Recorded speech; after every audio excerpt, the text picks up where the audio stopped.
Ali Larijani ও Soleimani হত্যার চূড়ান্ত প্রতিশোধ নেওয়ার অঙ্গীকার তেহরানের। ইসরায়েলের ইরানের হামলায় নিহত 2।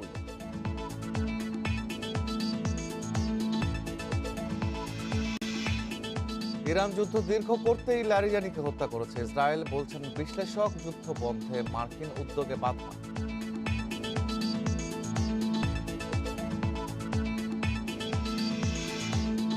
মোস্তফা খামেনিকে খুঁজে হত্যার হুমকি ইসরায়েলের। ইরানের শাসন ব্যবস্থা পরিবর্তনই চূড়ান্ত লক্ষ্য।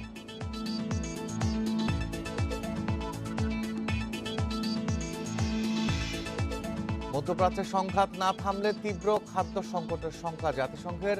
হুমকির মুখে বিশ্বের 4.5 কোটি মানুষ।